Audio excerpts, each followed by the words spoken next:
"Sweetheart, you look thirsty. Come closer and let me give you something worth drinking." The officer's voice slithered across the bar as his smile twisted into something cruel and heartless. His fingers tightened around the glass, then he tipped it forward with deliberate malice.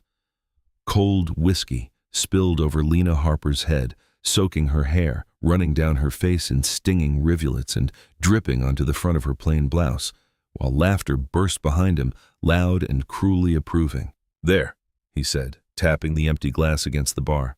"That suits you better." The alcohol burned her eyes as he leaned in, his breath heavy, his badge catching the light like it made him untouchable. No one stepped in. No one said a word. Lena wiped the liquor from her cheek, slow and deliberate, and held his gaze as the last drops fell onto the bar. He thought he was putting her in her place, never realizing he was handing his future to the one woman who could take it from him. Before continuing, comment where in the world you are watching from, and make sure to subscribe because the next story is one you can't miss. The air hung heavy with cigarette smoke and whispered conversations as Lena Harper pushed open the door to Rita Langford's bar. The small establishment sat nestled between a laundromat and a corner market. Its neon sign cast a red glow across the sidewalk. Inside, the warm lighting revealed wood-paneled walls decorated with local sports memorabilia and faded photographs. Lena paused at the threshold, her dark eyes methodically scanning the room. She noted the exits, the layout, the faces of people who might soon fall under her command. She would walk into the precinct wearing her captain's uniform, but she was just another face in the crowd. Rita looked up from behind the counter, her hands busy polishing a glass. She was a sturdy woman in her 60s with salt and pepper hair pulled back in a practical bun. Years of running a neighborhood bar had taught her to read people quickly, and there was something about this newcomer that caught her attention. "What can I get you?" Rita asked as Lena approached the bar. "Club soda with lime, please." Lena's voice was smooth and measured.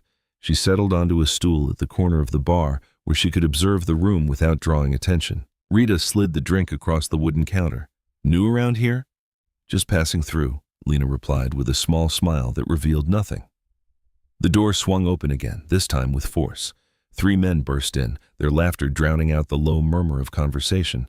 The tallest one led the way, his swagger announcing his presence before his voice did. "Rita, tell me you missed me," he called out, slapping a 20 on the counter. "Evening, Officer Donovan," Rita responded, her tone noticeably cooler. "The usual? Make it a double. Been a long day keeping these streets safe?"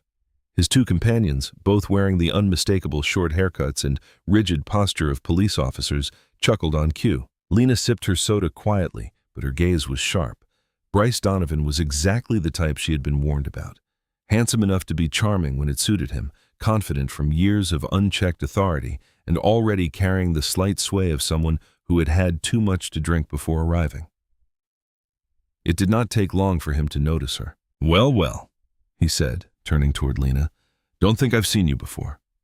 His eyes traveled over her in a way that was meant to make her uncomfortable. Lena met his gaze steadily. "Just enjoying my drink." Something in her calm response seemed to irritate him. The bar had grown quieter, conversations dropping as people sensed the shift in atmosphere. "Rita's is a local spot," Donovan said, louder now. "You visiting someone or just lost?" His smile did not reach his eyes. "I wasn't aware this place required special credentials," Lena replied evenly. One of Donovan's friends snickered. "She's got you there, Bryce." Donovan's jaw tightened. He was not used to being challenged, especially not by someone who should know better. In his mind, the hierarchy was clear: officer at the top, civilian at the bottom, and certain civilians even lower. "Actually," he said, stepping closer to Lena, "this neighborhood has had some problems lately. Suspicious characters. Part of our job is to keep an eye out." Rita moved down the bar toward them. "Bryce, she's just having a quiet drink. Leave her be." "I'm just being friendly, Rita. Community policing, you know." His voice dripped with mock sincerity, making sure everyone feels welcome and safe. The cruel irony was not lost on anyone in the bar.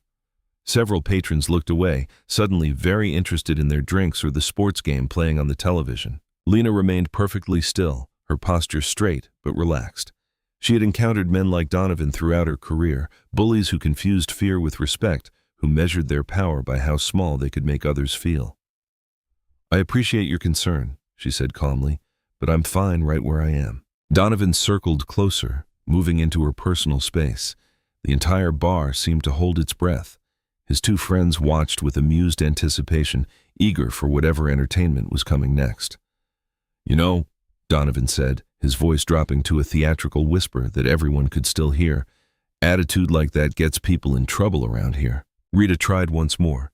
"That's enough, Bryce. I don't want any—" "It's fine, Rita." Donovan cut her off without looking away from Lena.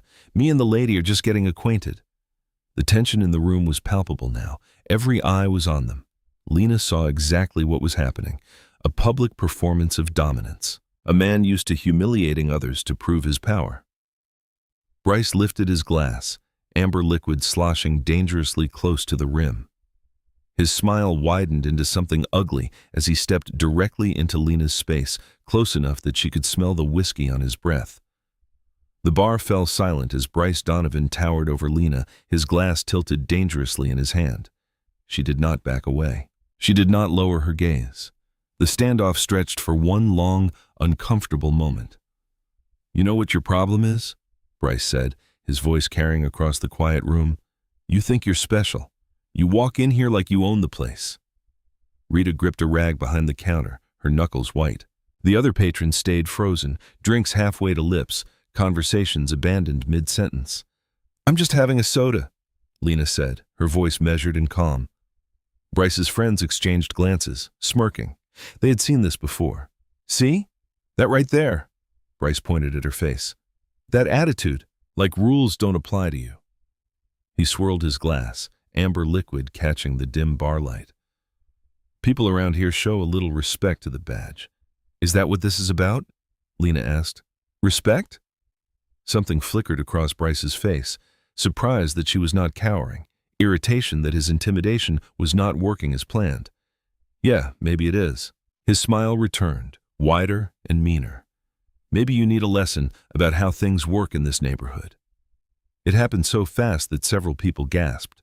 Bryce's arm moved in a deliberate arc, tilting his glass directly over Lena's head. The whiskey splashed across her hair, ran down her face, soaked the shoulders of her blouse. The ice cubes clattered against the wooden floor. "Oops," Bryce said loudly. "Looks like you made me spill my drink." His friends erupted in laughter. One slapped the bar counter repeatedly, shoulders shaking with exaggerated mirth. The other raised his glass in mock salute. Whiskey dripped from Lena's chin. It stained her shirt and filled the air around her with its sharp smell. A few patrons looked away in embarrassment. One man near the door chuckled reflexively, then stopped abruptly when he caught sight of Lena's face. She did not scream. She did not cry. With steady hands, she wiped the liquor from her eyes. She straightened her shoulders and looked directly at Bryce, her gaze cool and assessing. There was something in that look, not anger, but calculation, that made Bryce's smile falter for just a second. "I'd like your full name," Lena said, her voice perfectly even. Bryce blinked, then recovered. "Oh, you're filing a complaint? Good luck with that." He laughed and flashed his badge clipped to his belt. "Officer Bryce Donovan, badge number 4479, 12th Precinct." He emphasized each word with mocking precision. "You can send your complaint straight to the trash because that is where it is going." His friend snickered, one mimicked writing on his palm. "Dear police, a mean officer spilled a drink on me. Please arrest him. Please arrest." Rita hurried over with a clean bar towel. "Here," she said, handing it to Lena. As Lena dabbed at her face, Rita leaned closer and whispered, "He does this because nobody stops him." "I'm sorry." Lena nodded slightly. Her eyes traveled upward, noting the security camera mounted above the register. It was pointed directly at them, its small red light blinking steadily. Bryce and his friends did not even glance at it, the confidence of men who knew such evidence would never be used against them. "Thank you, Rita," Lena said, handing back the damp towel. Her voice was quiet, but carried a weight that made several people look up. She gathered her purse, dignity intact despite her soaked appearance. Bryce stepped aside with an exaggerated bow. "Do not be a stranger now," he called after her. Lena walked out without looking back, leaving a trail of whiskey droplets on the floor. The door swung shut behind her, cutting off the renewed laughter inside. In the parking lot, the air was cool against her wet skin and clothes. Lena took a deep breath, then pulled out her phone. She scrolled to a contact and pressed call. Theo? It is Lena. I need you to meet me at my motel right away. She paused, looking back at the bar's neon sign. No, I am fine. But I have just had a very educational welcome to town. She hung up and walked to her car, the liquor drying sticky on her skin, her mind already moving from humiliation to purpose. The neon vacancy sign cast a red glow through the thin curtains of room 118. Inside the cramped bathroom of the Pinewood Motel, Lena bent over the sink, working shampoo through her hair for the second time. The sweet, sticky residue of whiskey still clung to her scalp despite her efforts. A sharp knock at the door made her look up. "It is open, Theo," she called, reaching for a threadbare motel towel. The door swung open, and Theo Vance rushed in, first aid kit in one hand and a duffel bag in the other. His paramedic uniform was still on, the collar rumpled from a long shift. "What happened? Are you hurt?" His eyes scanned her quickly with professional assessment. Lena emerged from this bathroom, towel wrapped around her shoulders. "I am fine. Just sticky." "Your phone call did not sound fine." He set down the bags, concern etched across his face. "You sounded controlled." "That is when I worry most." Lena took the duffel bag, unzipped it, and nodded with approval at the clean clothes he had brought from her suitcases at his place. "Thank you for picking these up." "Stop stalling, Lena." "What happened?" She told him everything. The bar, Officer Donovan, the drink poured over her head, the laughter. With each detail, Theo's expression darkened. By the time she finished, he was on his feet, hands balled into fists. "That is Bryce Donovan?" "The Bryce Donovan?" His voice rose. "I have picked up his victims from sidewalks and alleys. I am going down there right now." Lena stepped in front of him. "No, you are not. He humiliated you in public, and he will learn exactly who I am." The corner of her mouth lifted slightly. "That is the point, Theo." He stared at her, slowly understanding. "You went there on purpose, before taking command." She nodded, sitting on the edge of the bed.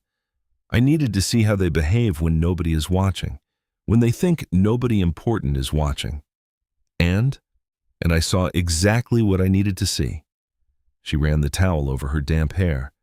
"But I did not expect to become the evening's entertainment." Theo paced the small room. "You need to understand what you are walking into. That precinct has been rotten for years. Donovan is just the most visible part." "Tell me." "He has had at least 3 brutality complaints I know about personally. One guy, Marcus Wilson, had a broken jaw. Claimed Donovan did it during questioning. The complaint vanished." Theo's face hardened. "Last winter, a college girl said Donovan threatened to arrest her unless she got in his car. She refused.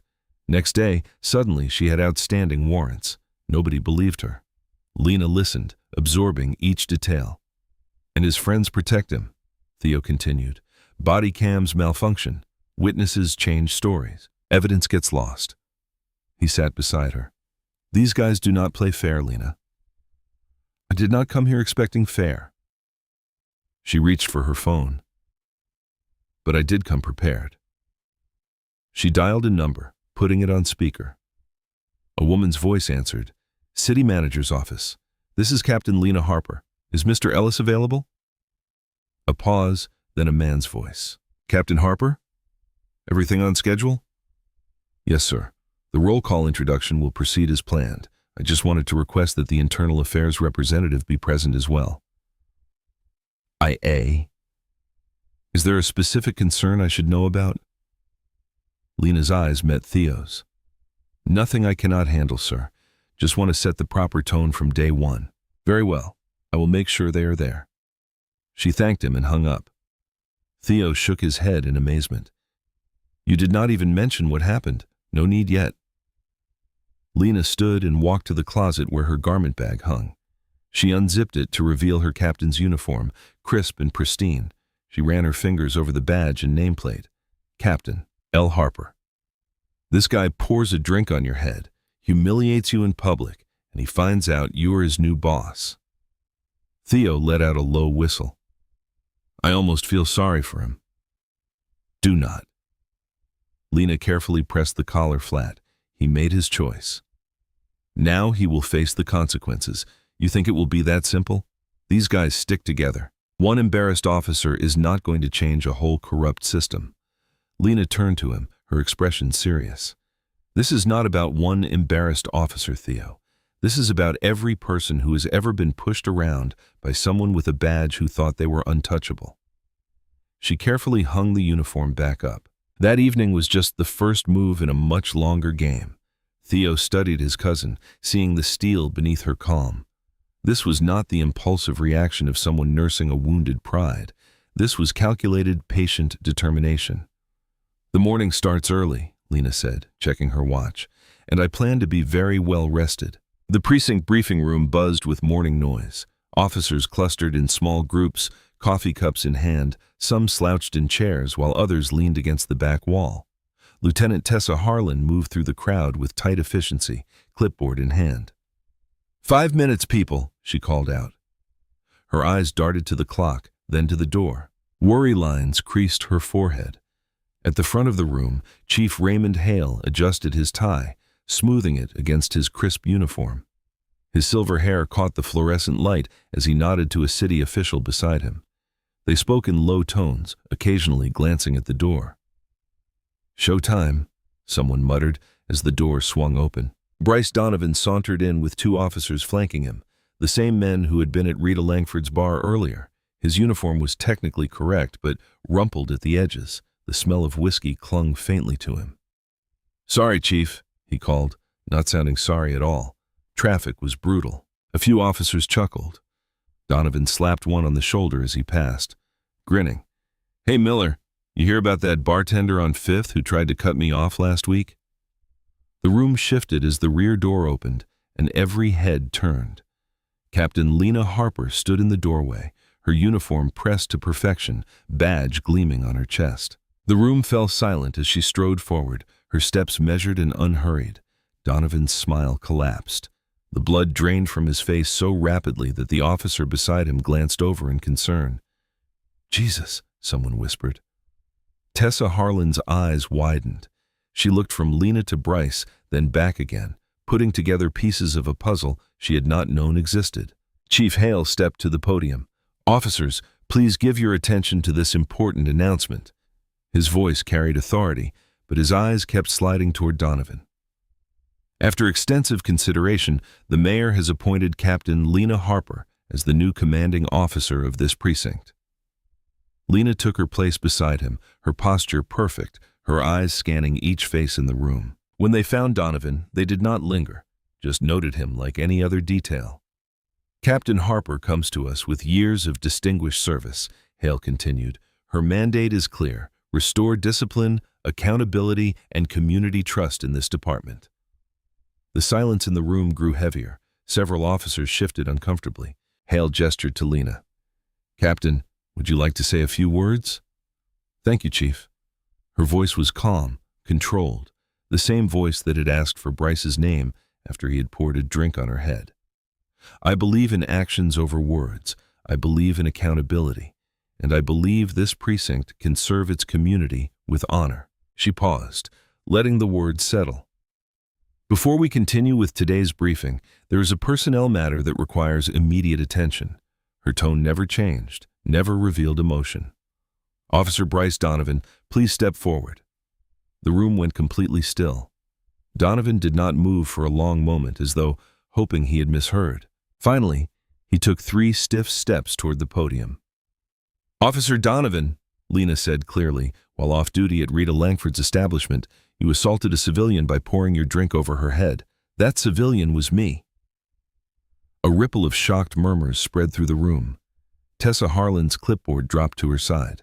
"Pending a full investigation into this and other potential violations, you are placed on administrative leave effective immediately." Lena's gaze was level. "Please surrender your weapon and badge to Lieutenant Harlan." Donovan's face flushed red. This is not a discussion, officer." Lena cut him off. "Lieutenant Harlan?" Tessa stepped forward, her face professionally blank. "Your firearm and badge, Officer Donovan." For one shining moment, justice seemed to land with perfect weight. Officers who had laughed with Donovan now could not meet his eyes. Some nodded slightly, as though this was the reckoning they had been waiting for. Donovan removed his badge with trembling fingers, then unholstered his weapon. He slammed both onto the table beside Tessa, rather than handing them to her. "This will not stick," he sneered, recovering enough to find his voice. "You are making a mistake." Lena did not respond to the threat. She simply turned to the room at large. "Let me be clear. Under my command, this department will be held to the highest standard. No exceptions." She nodded to Tessa. "Lieutenant Harlan, please escort Officer Donovan out." As Tessa moved to comply, Lena's eyes found Chief Hale. His smile had thinned, his posture less welcoming than moments before. Something calculated had entered his expression. Not quite resistance, but certainly not the support she had expected. Donovan paused at the door. Tessa urged him forward, but he turned back, leaning slightly toward Lena. "You have no idea where you just walked in," he muttered, his voice low enough that only she could hear. The fluorescent lights buzzed overhead in the small conference room. 3 cardboard cups of coffee steamed on the table, untouched. Lena sat with her back straight, reviewing the assault report form with methodical precision. Lieutenant Harlan fidgeted slightly with her pen, while the internal affairs representative, a tired-looking man named Soto, stared at his phone. "The security footage should make this simple," Lena said, signing the bottom of her statement. "With Rita's testimony in the video, we will have this wrapped up by end of day." Tessa nodded, though something in her expression seemed guarded. "I have put in the request for the bar's security footage. They should be sending it over within the hour." Soto finally looked up from his phone. "Captain Harper, I understand this is personal for you, but these things need to follow procedure." "I am aware of procedure," Lena replied. "That is why you are here." The conference room phone rang. Tessa reached for it, her movements quick and efficient. "Lieutenant Harlan speaking." Her expression changed almost immediately. "Put her through." She pressed the speaker button. "Ms. Langford, you are on with Captain Harper in Internal Affairs." "Captain!" Rita's voice crackled through the speaker. "We've got a problem. Someone broke into my office." Lena felt a cold knot form in her stomach. Was anything taken? Nothing people would notice. But they got to my security system. The DVR has been tampered with. Footage from the time of the incident is just gone. Rita's voice tightened. "They came in through my delivery door. Whoever did it knew exactly what they wanted." Soto shifted in his seat. "Ms. Langford, are you certain it was not just a system malfunction? Been running that bar for 20 years. Never had a malfunction that specifically erased footage from a night when a cop poured a drink on someone's head." Lena exchanged glances with Tessa. "We'll be there in 20 minutes. Rita's bar looked different in daylight, smaller, more worn. Bottles gleamed behind the counter where earlier Lena had stood dripping with liquor and humiliation. Rita led them through to the cramped office in back, pointing to the security setup. "See this? DVR has been reset. Someone knew enough to wipe just those hours and make it look like a power cycle." She shook her head. "I did not touch it. Found it like this when I opened up." "Was anything else disturbed?" Lena asked, examining the door with its fresh scrape marks near the lock. "No. This was not some random break-in." Rita lowered her voice. "After you left, a patrol car drove by, slow, twice. Then one of Donovan's buddies from the bar came back, claimed he lost his wallet." Tessa frowned. "Did he find it?" "There was no wallet," Rita said flatly. "But he sure spent a lot of time looking around near my office." Lena took careful notes. "Are you still willing to give a statement about what happened?" Rita hesitated just for a second. "Yes. I saw him pour that drink on your head. Saw him laugh while you just stood there, dripping. Saw everything." Outside, Tessa turned to Lena. "Captain, I should warn you, this is consistent with other incidents." "What do you mean?" "Evidence problems, technical difficulties, witness statements that change." Back at the precinct, Lena spread 5 folders across her desk. Each contained a complaint against Officer Bryce Donovan. Excessive force, harassment, verbal abuse. Each had been closed without action. "Look at this," she said, pointing to a notation. "Witness recanted." "And this one, recording device malfunction. This one just says, insufficient evidence to proceed, after the initial report described clear misconduct." Tessa stood by the window, arms crossed. "There are more." These are just the ones that made it into official files. And this is normal here? Lena asked, her voice dangerously calm. Nothing about it is normal. But it is how things have worked. Tessa's face showed the weight of years spent navigating a broken system. Donovan is not alone. He is just the most obvious. Lena picked up a photo from one file. A young man with a bruised face and bandaged arm. The report claimed he had fallen while resisting. The hospital intake noted multiple impact trauma consistent with strikes from a blunt object. How many officers? Lena asked. 6, maybe 8 who were like Donovan. The rest just look away. Tessa's voice dropped. Some tried speaking up before. They do not work here anymore. Lena closed the file with a decisive snap. The incident at the bar now appeared as just one thread in a much larger, darker pattern. A system designed to protect the worst among them while silencing those who spoke up. She looked directly at Tessa. This department has been cleaning its own blood off the walls. The records office smelled of old paper and secrets. Fluorescent lights buzzed overhead as Lena sat surrounded by stacks of complaint files, some yellowed with age. Beside her, Tessa flipped through digital logs on a dated computer terminal. 2 clerks worked quietly at their desks, eyes down, pretending not to notice the new captain's deepening frown. Look at this, Lena said, turning a page. 3 separate excessive force complaints against Donovan, all filed by Black or Latino men under 30, all marked unsubstantiated within 48 hours. Tessa nodded grimly. And the body cam footage? Technical malfunction. Lena's finger underlined the identical phrase in all 3 reports. 3 malfunctions, same officer, same week. The pattern was becoming clearer with each dusty binder. Bryce Donovan's name appeared alongside the same rotating cast of officers, Diaz, Mercer, Walton, and Kemp. They vouched for each other, backed each other's stories, and appeared in each other's incident reports with suspicious regularity.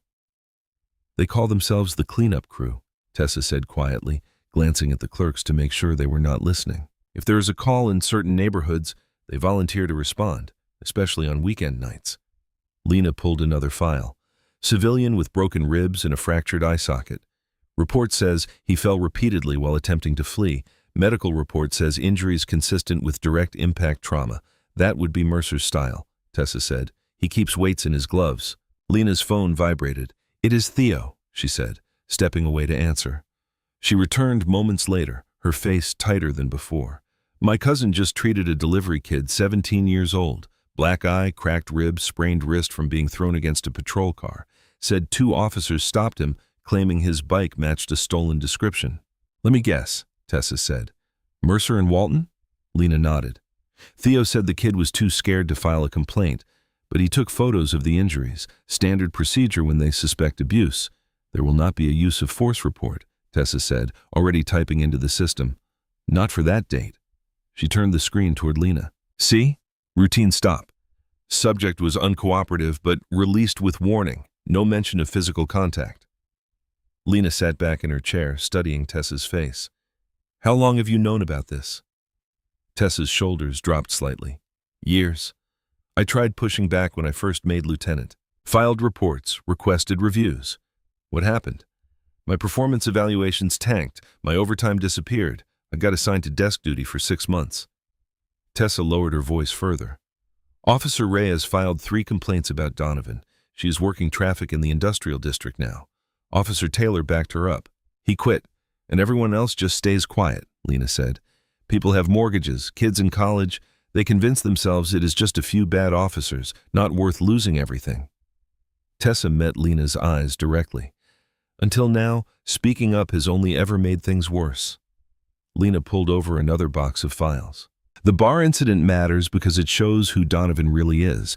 But this, she gestured at the sea of paperwork, this is the real case. Systematic abuse protected by paperwork and fear. You really think you can change it? Tessa asked, not mockingly, but with genuine curiosity. People have tried before. People have tried quietly, Lena corrected. I'm not interested in trying. I'm interested in succeeding. Something shifted in Tessa's expression, a cautious hope replacing her practiced detachment. Chief Hale will fight you. The union will fight you. Half the department will close ranks. Let them, Lena said. The truth does not get less true because people do not want to hear it. Tessa studied her for a long moment, then nodded slowly. I have access to the server backup logs. If files were deleted or altered, there might be traces. That would be helpful, Lena said, recognizing the offer for what it was, the first real step toward alliance. The afternoon light was fading when a desk sergeant appeared at the doorway. He glanced around nervously, then approached Lena's table. Without a word, he slid a plain manila envelope across to her. What is this? Lena asked. The sergeant shook his head slightly. Just found it in the mail sorting. He turned and left quickly. Lena opened the envelope. Inside was a single USB drive with a sticky note attached.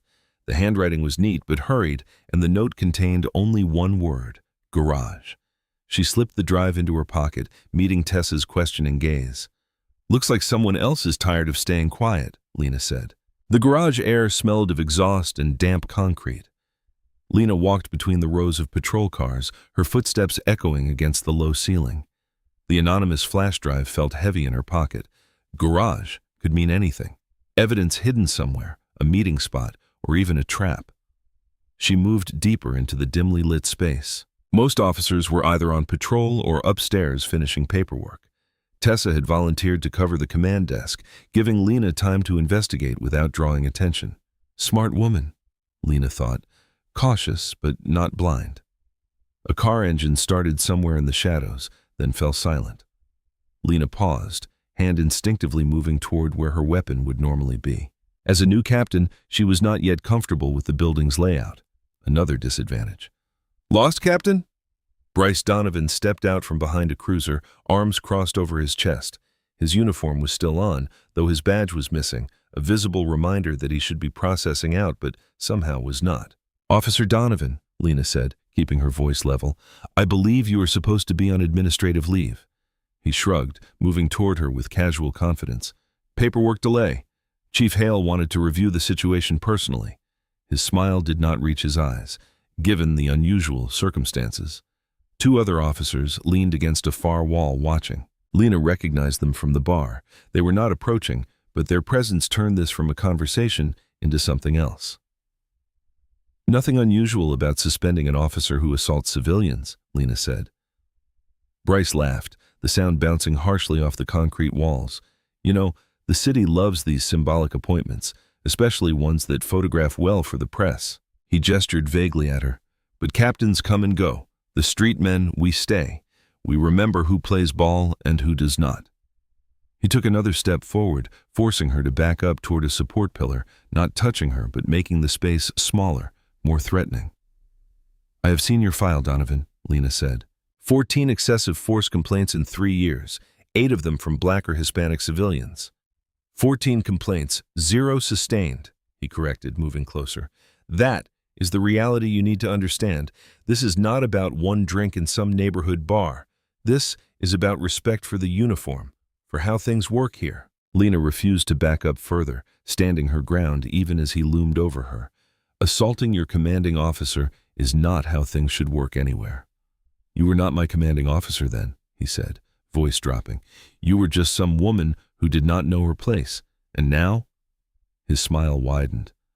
Now, you are someone who needs to learn how this precinct actually runs before you get hurt. Is that a threat, Officer Donovan? It is experience talking. Ask anyone who tried changing things too fast around here. Without warning, he grabbed her arm, his fingers digging into her bicep hard enough to bruise. Drop the bar complaint. Have a quiet command. Do not make enemies you cannot handle. Lena looked down at his hand, then back to his face. She did not struggle or pull away. That would only satisfy him. Remove your hand, officer, she said, each word precise and cold. Or what? You will file another complaint? He squeezed harder. How many of those do you think actually make it through the system around here? Bryce! Tessa's voice cut through the garage. She stood at the entrance, hand resting deliberately near her weapon. Let her go, now. For a moment, no one moved. Then Bryce released Lena's arm with exaggerated casualness, stepping back with his hands raised. Just having a conversation with our new captain, he said smoothly, explaining some local customs. You are supposed to be processing out, Tessa said, walking toward them. Like I told the captain, paperwork delay. Chief Hale's orders. He gave Lena one last look. Think about what I said. For everyone's sake." He nodded to his friends and they peeled off the wall, following him toward the exit. As they passed Tessa, Bryce paused. "Lieutenant," he said with a slight nod, his tone a perfect mix of respect and warning. After they left, Tessa approached Lena. "Are you all right?" Lena rubbed her arm where his fingers had dug in. "I will be." "You need to report this," Tessa said. "I will." Lena's jaw tightened. "Though I suspect we already know how Chief Hale will handle it." She was right. An hour later, sitting across from Hale in his office, she watched him read her report with practiced concern that never quite reached his eyes. "A regrettable misunderstanding," he concluded, closing the folder. "Officer Donovan is understandably upset about the suspension. Tensions are high during any leadership transition." "He physically grabbed me and made threats," Lena said flatly. Hale sighed. "Without witnesses, Lieutenant Harlan saw him." "She saw him release your arm when asked," Hale corrected. "Look, Captain, I understand you are trying to establish authority, but turning every interaction into a formal complaint is not the way to win this department's trust." As Lena left his office, the message could not have been clearer. The precinct's leadership was not neutral. They had chosen their side long ago. She headed toward the exit, needing fresh air and distance. As she passed the break room, a young officer in a crisp uniform stepped into her path, then quickly looked away. He bumped against her shoulder in what appeared to be a clumsy attempt to pass. In that moment, she felt something small press into her palm. The rookie continued walking without looking back or acknowledging what had happened. Lena closed her fingers around a small flash drive, tucking it discreetly into her pocket as she pushed through the precinct doors into the afternoon sunlight. The sun sank low outside the windows, painting the precinct in long shadows. Lena's office darkened as she pulled the blinds closed. Her door clicked twice, once for the regular lock, once for the deadbolt she had installed that morning. No chances now. Tessa stood in the hallway, leaning against the wall with a clipboard. To anyone passing, she was reviewing shift schedules. In reality, she was standing guard. 30 minutes, Lena had told her. "That is all I need." Inside, Lena slid the flash drive into her laptop. Her hands were steady, but her heart hammered. The rookie who had passed it to her had disappeared after his shift. Smart move. The file directory appeared on screen, disorganized, but loaded with video clips and text files, all with dates from the past 8 months. She clicked on the first video, Officer Ruiz's body camera. The footage showed a traffic stop that started routine but ended with a young black man face down on asphalt while Bryce Donovan's voice barked orders from off-camera. "Do not make me explain another injury report," Bryce said, his boot visible at the edge of the frame. The driver was not resisting, was not even moving, just pressed against the ground repeating, "Please, sir, please." Lena's jaw tightened. She opened another file. This one showed the station's back hallway. Bryce and 2 other officers, Lang and Cruz, huddled together before entering an interview room. "Remember," Bryce said, "he swung first, then resisted. That is what we all saw." The others nodded. "His word against 3 blues. No contest." File after file revealed the same pattern. Justice twisted into shapes that protected badges instead of people. Lena paused on a clip that made her stomach turn. A handcuffed man stood quietly beside a squad car while Bryce talked to another officer. Without warning, Bryce shoved him face first into the vehicle's door. "Watch it," Bryce shouted for the camera. "He moved wrong." But the man had not moved at all. Lena checked the file's metadata against records she had pulled earlier. The official report stated the suspect had attempted to flee while being placed in the vehicle. 3 witness officers confirmed this version. The footage told a different story. A soft knock at the door made her freeze. "It is me," Tessa whispered. Lena unlocked the door, letting her slip inside before securing it again. "Johnson is asking why your office is locked," Tessa said quietly. "Said the chief wants a word before you leave." "How convenient," Lena muttered, turning the laptop so Tessa could see. "Look at this." Tessa leaned forward, watching the videos with growing unease. Her professional mask cracked as she recognized faces, officers she had worked alongside for years. "This is not just Bryce," she said finally. "No," Lena agreed. "It is systematic." She pulled up a spreadsheet she had been building, comparing incident reports with the video evidence. "These report timestamps have been altered. Look at the metadata. They were edited after the fact. The system logs each edit, Tessa said. Someone with admin access would have to... She stopped, the implication clear. Someone high enough to override security protocols, Lena finished for her. Someone like a lieutenant or higher. Tessa's face paled. If the chief is involved, we cannot trust anyone inside this building, Lena said. She reached for her personal phone, not the department-issued one. I have a contact at the state investigator's office, Sarah Weller. We worked a case together years ago. While Lena texted a carefully worded message requesting an urgent call, Tessa paced the small office. They're already talking about you, Tessa said. Lang started it in the locker room, said you have got some vendetta against honest cops because of what happened in the bar. Let them talk, Lena said, though her voice tightened. Words will not hide what is on this drive.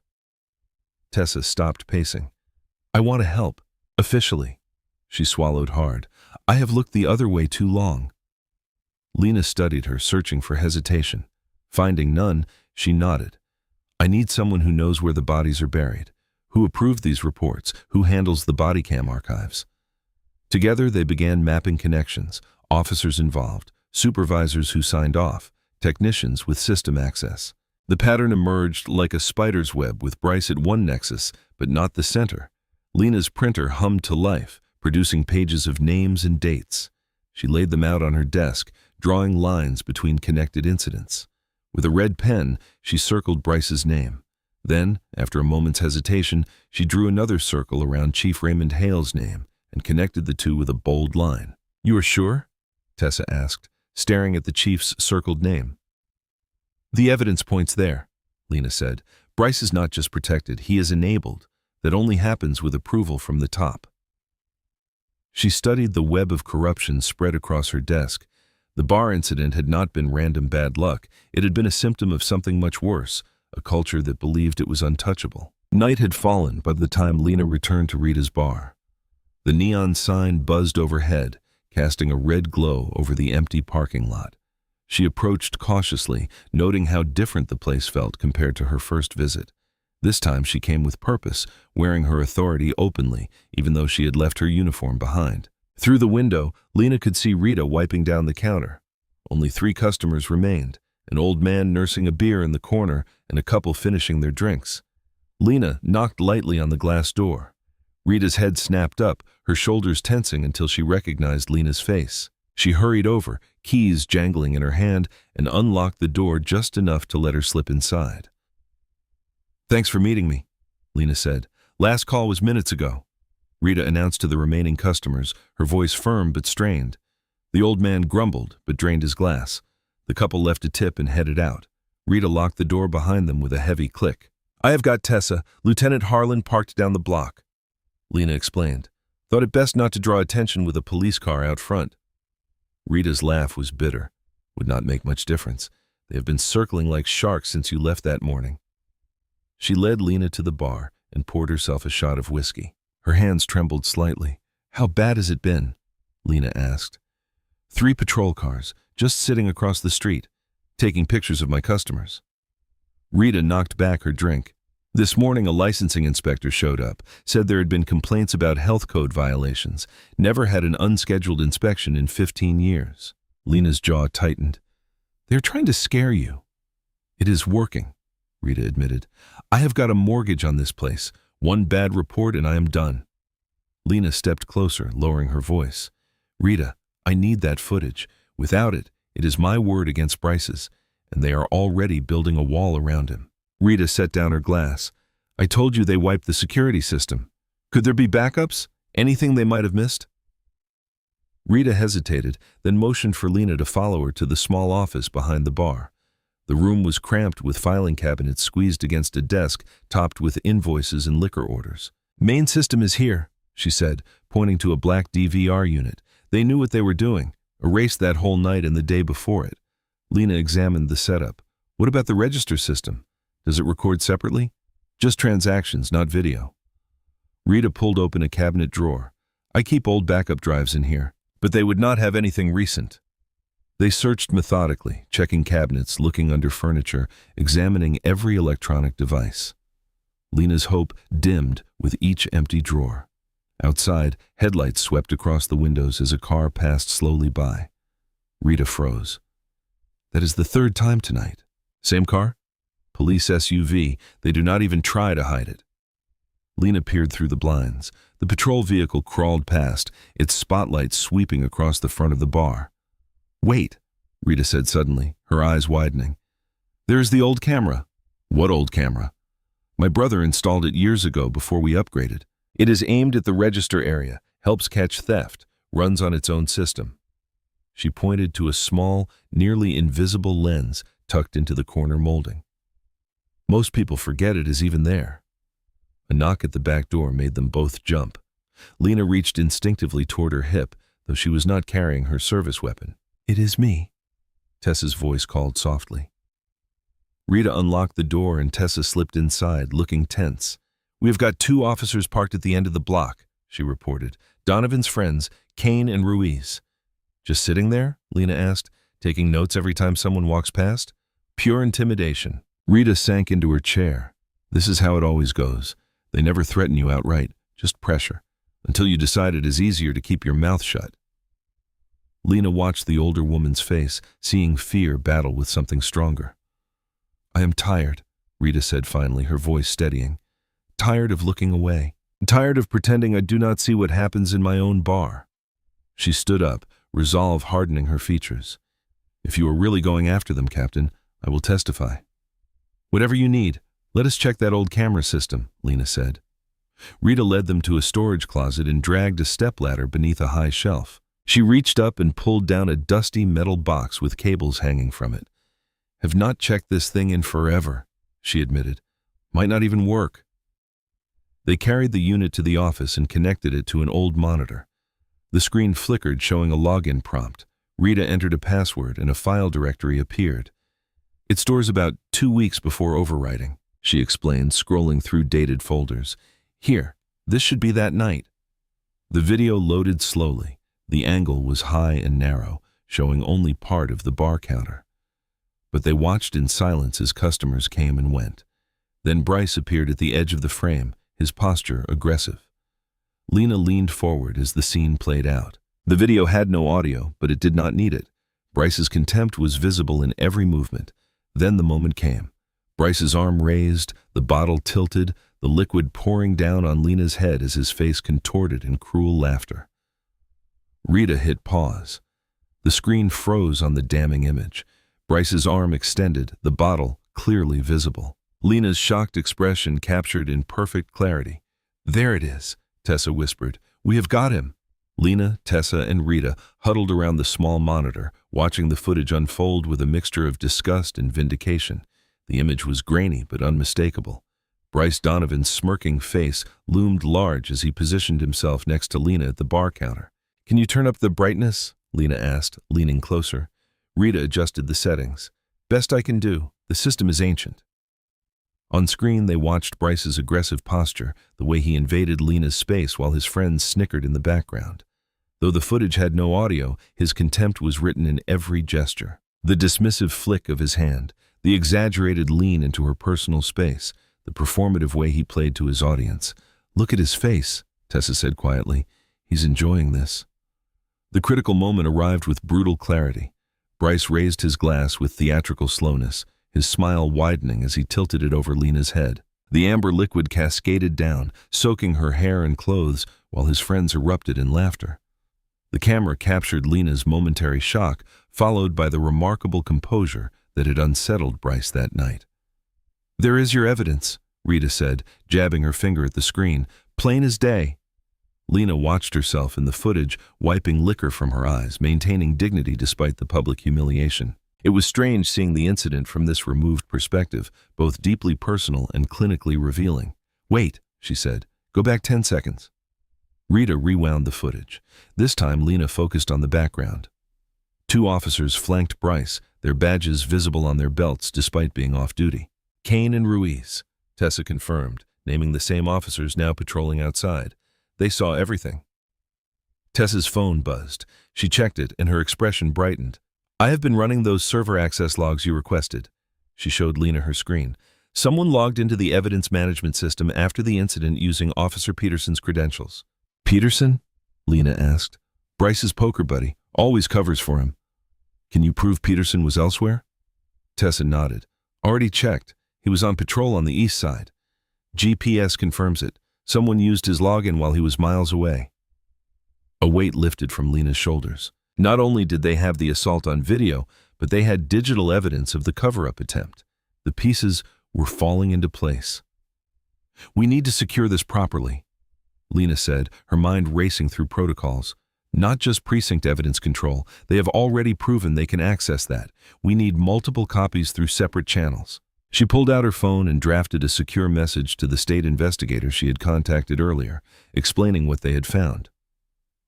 First thing tomorrow morning, we log this officially, she told Tessa. Triple redundancy, 1 copy to Internal Affairs directly, 1 to the DA's office, and 1 to our state contact. Rita sank into her chair, the tension visibly draining from her face. For the first time since the incident, she smiled. A small, tired, "You know," she said, "I have watched officers like Donovan walk away from worse for years, never thought I would see anyone actually hold them accountable." Tessa let out a short, surprised laugh, the sound strange and liberating in the tense room. He really had no idea who he was messing with. None of them did, Lena agreed, allowing herself a moment of cautious optimism. They were exhausted, but energized by the breakthrough. The truth had finally gained solid ground against the lies and intimidation. Lena felt it. That rare, precious feeling when justice was not just an abstract concept, but something tangible within reach. "We should get you home," Lena told Rita. "It is late." Rita nodded, gathering her purse and keys. "Back entrance might be safer, given our friends outside." They shut down the computer system, carefully removed the evidence, and secured it in Lena's locked briefcase. After checking that the bar was properly closed, they headed toward the rear parking lot where Rita had parked her car. "I will follow you home," Lena insisted as they stepped outside, "just to be safe." The air was cool, the street quiet, except for distant traffic. For a brief moment, everything felt almost normal, as if they were just 3 women leaving work after a long day. That is when they heard it, the distinctive sound of shattering glass from the front of the building. The crash echoed through the alley, followed by the tinkling of broken shards hitting the floor inside. A bottle had smashed through the bar's front window, hurled from somewhere in the darkness. Glass shattered across the floor of Rita's bar, glittering under the dim lights like dangerous stars. Lena's instincts kicked in immediately. She rushed back through the door, hand hovering near her weapon. "Stay here," she shouted to Rita, who stood frozen in the alley. Tessa was already moving, darting around the building's side toward the street, her footsteps fading as she chased after a shadow that had already begun to flee. Inside, Lena scanned the damage. A beer bottle lay in pieces among the scattered glass. The front window sported a jagged hole where it had crashed through. When Lena returned to the alley, Rita was trembling, but her eyes burned with a mixture of fear and fury. She clutched the flash drive containing the recovered footage against her chest like it was the most precious thing she owned. 27 years, Rita said, her voice shaking. "I have owned this place 27 years. Never once had my window smashed." "Until you decided to help me," Lena said quietly. Rita lifted her chin. "I am not sorry." Tessa jogged back to them, breathing hard. "Could not catch him, too fast. But I got part of a license plate from a car parked down the block. Guy jumped in and peeled out." She pulled out her phone, showing them a hastily snapped photo. "First 3 digits, ZMK, dark sedan, probably a Chevy." Lena nodded. "We will run it as soon as we get back." "Already did." Tessa's expression hardened. "Registered to Sandra Wilkins, Officer Wilkins' mother. He is one of Bryce's poker buddies." Lena took the flash drive from Rita and slipped it into her inside jacket pocket, securing the zipper. "We need to get you home, Rita." This was not random. They locked up what remained of the bar, Rita moving like someone in shock as she secured the back door. Lena drove behind Rita's car, following her home to a modest house 6 blocks away. They waited while Rita checked all her doors and windows, then promised to have a patrol car, one with an officer Tessa trusted, drive past regularly through the night. "Try to get some sleep," Lena told her, knowing it was almost impossible advice to follow. "You too," Rita replied, her eyes fixed on the flash drive's outline in Lena's jacket. "Keep that safe." The night passed in fitful fragments of sleep. Lena placed the drive in a locked case inside her motel room safe, then slept with her service weapon within reach. Morning arrived with the harsh buzz of her phone. It was Tessa, her voice tense. "You need to get to Rita's bar, now." Minutes later, Lena stood in what remained of Rita's office. The filing cabinets had been emptied, desk drawers upended, computer monitors smashed. Even before the insurance company could document the broken window, someone had returned and destroyed any possible evidence. "They knew exactly what they were looking for," Tessa said quietly. Lena's phone rang again. The IT specialist she had arranged to transfer the footage reported that the copied file was somehow corrupted. Nothing but static remained on the transfer device. One copy gone. Her stomach tightened. Then came the worst call of all. "Captain Harper?" The voice belonged to a paramedic she did not know. "I'm with your cousin Theo. He has been hurt. Memorial Hospital. Emergency." The hospital corridor felt endless as Lena rushed through it, Tessa at her heels. They found Theo in a treatment room, face swollen, right arm in a temporary cast, torso wrapped in bandages. "3 guys," he managed through split lips. "Masks. Outside the ambulance bay, said to tell you to back off." Lena's hands trembled with rage as she gently touched his uninjured shoulder. "I will find them." "They knew my shift schedule," Theo added, wincing. "Only place that information is posted is inside the precinct." Tessa's face went pale. "This is coordinated." Lena's phone rang yet again. Chief Hale's office. She stepped into the hall to answer it, and his falsely concerned voice slithered through the speaker. "Captain Harper, I need you to report to my office immediately. We have a situation that requires your attention." "My cousin is in the hospital, Chief. He was assaulted." "I'm sorry to hear that," Hale replied, not sounding sorry at all. "But this cannot wait. It concerns your continued service." Minutes later, Lena stood rigidly before Hale's desk as he explained that multiple complaints had been filed against her.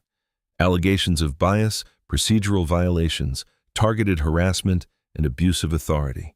"Pending a full review," Hale said, sliding a document across the desk.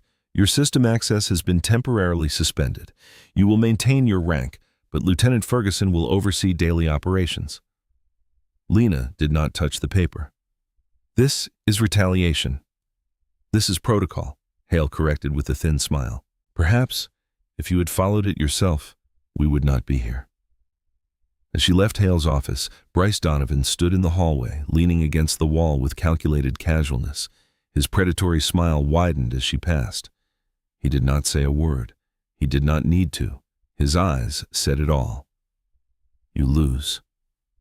Back at the hospital, Lena sat beside Theo's bed, her expression stony, but her insides churning with rage and worry. Theo, despite his injuries, reached out and gripped her wrist with surprising strength.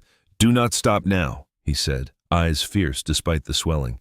"That is what they paid for."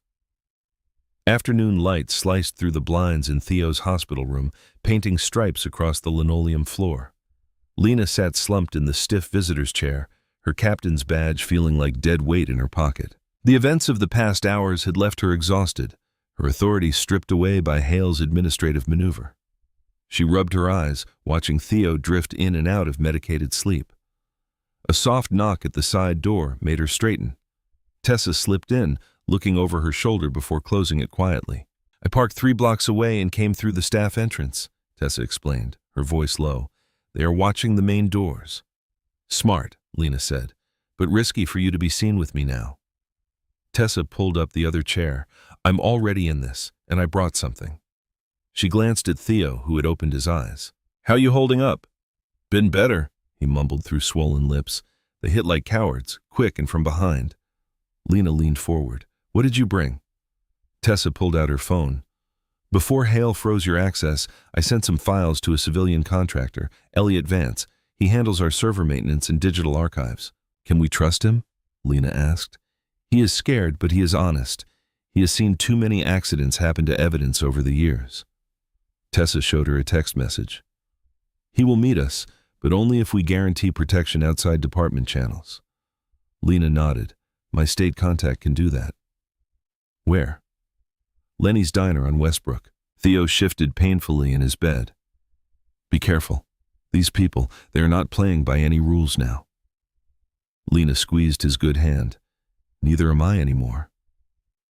Lenny's diner sat at the edge of town, far enough from the precinct to avoid casual police traffic.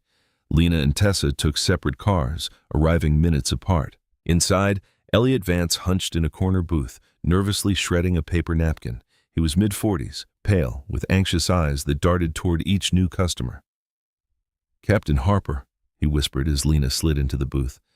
"I should not be here." "But you are," Lena said calmly. "Thank you for that." Elliot glanced at Tessa. "You promised state-level protection. Because if this gets traced back to me, it will not," Lena assured him.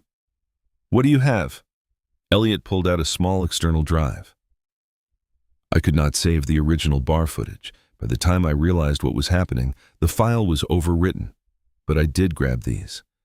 He turned his laptop, showing a screen filled with timestamps and login records. "These are the metal logs from the evidence server. They show exactly who accessed the system, when, and from which terminals." Officer Becker logged in after the incident, long after his shift ended. He accessed the DVR intake protocol and modified retention settings.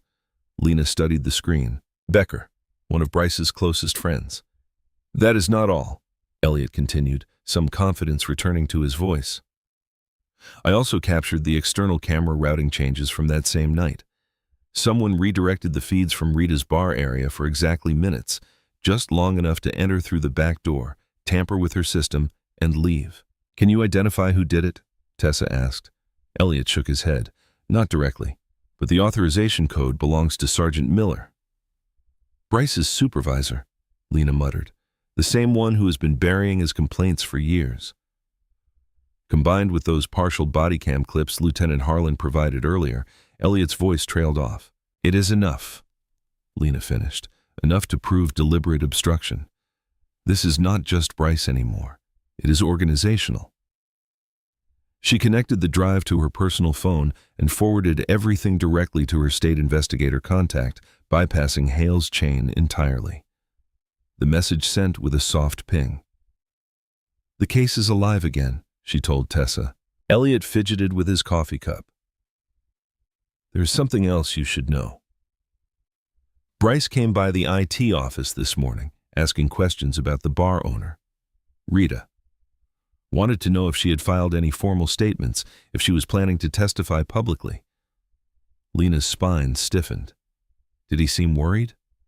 "No," Elliot said quietly. "He seemed angry, determined." Tessa checked her watch. "We should go, separately, like we came." As they settled the bill, Lena glanced out the diner's front window. A patrol car crawled slowly through the parking lot, the driver scanning the parked vehicles with deliberate attention. Behind the wheel sat Officer Ramirez, one of Bryce's most loyal friends. "Do not look now," she whispered to the others, "but we have got company." The bar sat dark and silent, its neon signs unplugged and blinds drawn tight. A handwritten sign on the door read, "Closed for repairs," a necessary lie for a dangerous night. Inside, Lena moved between the tables, checking sightlines. Every corner of this room felt charged with memory. There, the stool where she had stood. There, the spot where Bryce had loomed over her. There, the puddle where alcohol had dripped from her hair onto worn floorboards. "Camera feed is live," Tessa said quietly from behind the bar, her laptop glowing softly. "Elliot just confirmed he is recording to an off-site server. Whatever happens here will not disappear." Rita emerged from the back office, her face tight with tension. "You sure about this? These men, they do not play by rules." "That is exactly why we are here," Lena replied, checking her watch. "Bryce thinks he is above consequences. Tonight, he learns differently." The state investigator had been clear. Get Bryce on record, on camera, showing his true nature. The tactical team was positioned blocks away, ready to move the moment things escalated. But the trap needed bait. "Get back to the office now," Lena told Rita. "Lock the door. Do not come out no matter what you hear." Rita hesitated. "This is my place." Please," Lena cut in. "We need you safe, and we need witnesses who are not directly involved in the confrontation." After Rita retreated, Tessa moved to cover the rear entrance, positioning herself in the shadows near the stockroom. Lena dimmed the lights further, leaving only the faint glow behind the bar. "He will come," she said, more to herself than Tessa. His type always does. They cannot stand being challenged, especially by a woman. The minutes crawled by. Every creak of the old building made them tense. Lena found herself staring at the exact spot where liquor had been poured over her head. The humiliation still burned, but something else burned hotter now. Determination. They heard it, the scrape of metal against metal at the back door. Someone was forcing the lock. "They are here," Tessa whispered into her radio. 3 shadows moved through the stockroom.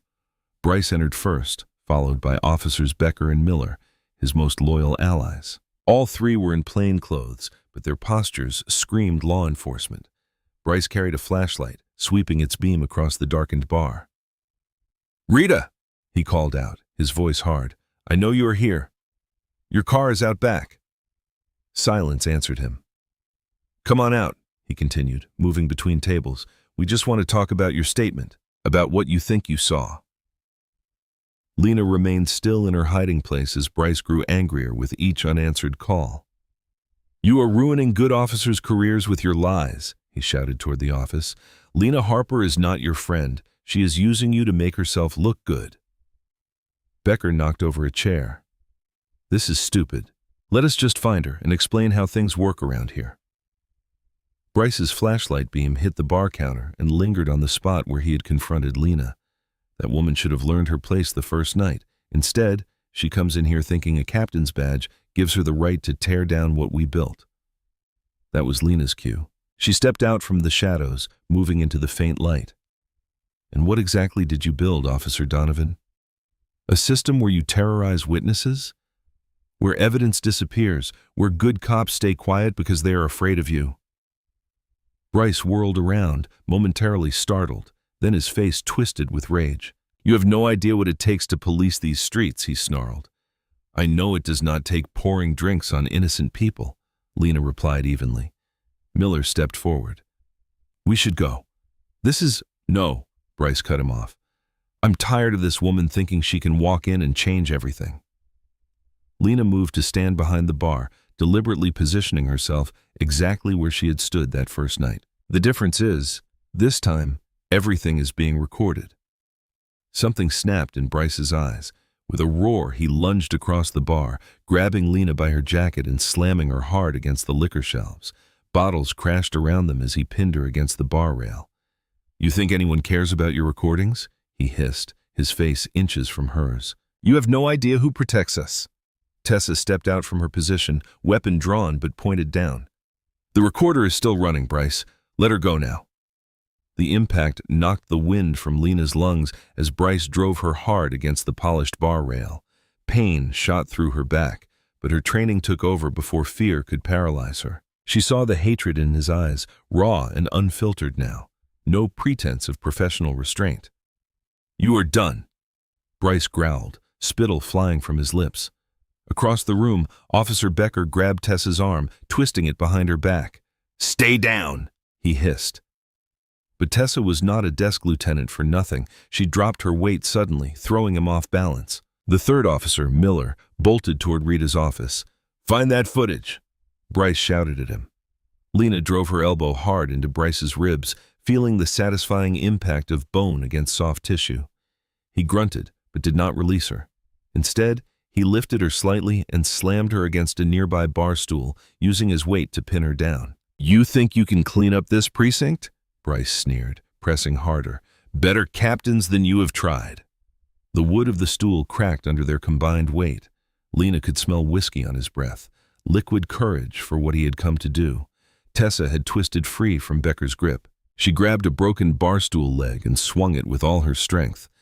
The wood connected with Becker's shoulder with a sickening crack. He howled in pain and stumbled backward, crashing through a table and sending glasses shattering across the floor. "Police! Freeze!" Tessa shouted, but her command was lost in the chaos. The office door burst open. Rita Langford emerged, not cowering as they had expected, but armed with a spray bottle of industrial cleaner from her supply closet. Miller turned just in time to catch a full blast in the face. "My eyes!" he screamed, clawing at his face as the burning chemicals did their work. Rita did not stop there. She grabbed a serving tray and swung it at Miller's knees, buying precious seconds before Tessa rushed forward and tackled him to the ground. Bryce's face twisted with rage as he watched his backup falter. He grabbed Lena by the throat, his fingers digging into her skin with frightening pressure. With a surge of strength, he lifted her partially off her feet and shoved her backward onto the bar counter, the exact spot where he had poured his drink over her head days before. "You should have left town when you had the chance," he roared, leaning over her, using his height and weight advantage. His free hand fumbled for his concealed weapon. Something snapped in Lena at that moment. The humiliation of that first night, the systematic corruption, the attacks on Rita and Theo, all of it crystallized into pure, focused fury. This counter, this exact spot where he had once made her feel powerless, would not be where she surrendered. She twisted violently to the side, her hand grasping a half-empty bottle of bourbon. With a sharp motion, she smashed it against Bryce's forearm. Glass shattered, alcohol splashed, and Bryce howled as the jagged edges tore into his skin. His grip loosened just enough. Lena drove her knee upward, catching him in the stomach. They both tumbled off the counter in a tangle of limbs, crashing onto the floor hard enough to rattle the nearby tables.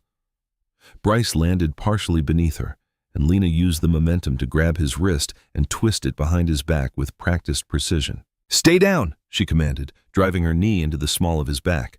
Bryce bucked and thrashed beneath her. "You think this changes anything?" He spat, blood bubbling at his lips from where he had bitten his tongue in the fall. "You have no idea who you are." Outside, the tactical team had been listening, waiting for the perfect moment when there could be no ambiguity about what was happening inside. The state investigator gave the signal, knowing they now had all the evidence they needed on the live recording. Assault, threats, conspiracy, and obstruction captured in real time. Lena pressed harder on Bryce's twisted arm, feeling the fight drain from him as she established full control. Blood trickled from her split lip, and tomorrow she would discover a dozen bruises. But right now, her focus was absolute. She had him pinned face down on the sticky floor of the bar, where he had once thought himself untouchable. The front door burst open with a crash of splintering wood. Flashlight beams cut through the dim room as the tactical team flooded in. State investigators burst through the front door, tactical vests emblazoned with bold letters and weapons drawn. Their flashlights cut through the dim bar like searchlights, illuminating the chaos, overturned tables, shattered glass, and three distinct struggles frozen in time. "Police! Nobody move!" shouted the lead investigator. Lena maintained her position, knee pressed firmly into Bryce's back, his arm twisted securely behind him. Blood from her split lip dripped onto the floor beside his face. She looked up at the officers without releasing her hold. "Captain Lena Harper," she said clearly. "This man and his associates broke in and attacked us." Across the room, Tessa had her attacker pressed against a table, his hands already secured with zip ties she had kept in her jacket pocket. Her eye was swelling shut, but her stance was rock solid. Rita stood nearby, clutching the industrial cleaner she had used to defend herself, her hands shaking, but her eyes fierce and unafraid. The lead investigator nodded to Lena. "We got it all, Captain. Every word, every move." He gestured to a small device clipped to his belt. Live feed came through perfectly. Two officers moved toward Lena, and she finally released Bryce to their custody. They hauled him to his feet as he sputtered with rage. "This is a setup. She planned this whole thing." Bryce struggled as handcuffs clicked around his wrists. "You have no idea who you are dealing with." The investigator stepped closer. "Actually, we know exactly who we are dealing with, Officer Donovan. Breaking and entering, assault, witness intimidation, conspiracy to obstruct justice, and that is just from tonight's little performance." Bryce's face twisted with disbelief as the reality of his situation finally hit him. His eyes darted to his fellow officers being led out in cuffs, then back to Lena as she slowly stood up, wiping blood from her mouth with the back of her hand. "This is not over," he hissed. "Yes," Lena replied calmly. "It is." Within the hour, paramedics arrived to treat their injuries. Lena refused to leave until statements were taken and evidence properly secured. She watched as Bryce was placed in the back of a state police vehicle, his power and swagger replaced with the slumped shoulders of a man finally facing consequences. By sunrise, the story had broken across the city.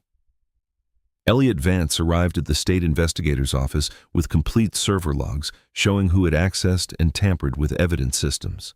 Tessa provided detailed testimony about the internal protection network that had shielded Bryce and others for years. Theo, still recovering in his hospital bed, formally identified his attackers from photo arrays. At an emergency press conference, city officials announced Chief Raymond Hale's immediate removal. Reporters shouted questions as he was escorted from headquarters, his polished demeanor cracked by the public humiliation he had tried so hard to avoid. "How many complaints did you personally bury?" one reporter called out. "Did you know about the assault on Captain Harper from the beginning?" another demanded. Hale kept his head down, refusing to comment as he was led to a waiting car. By afternoon, Lena's suspension was publicly reversed.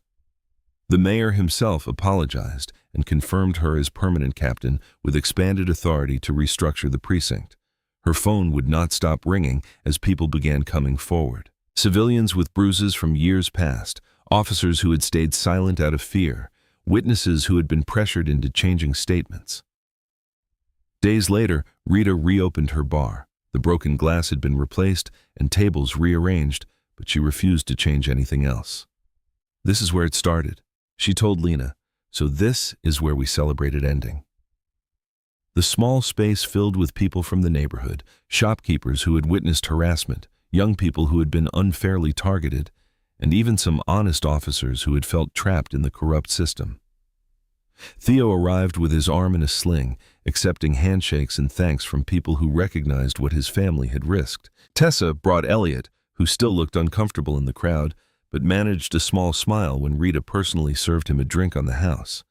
In a quiet moment, he confessed to Lena that he had been documenting irregularities for months, but never thought anyone would actually do anything about them. Rita raised a glass behind her bar, the very spot where Lena had once been humiliated. "To the woman who showed us that sometimes justice just needs someone stubborn enough to force it into the light."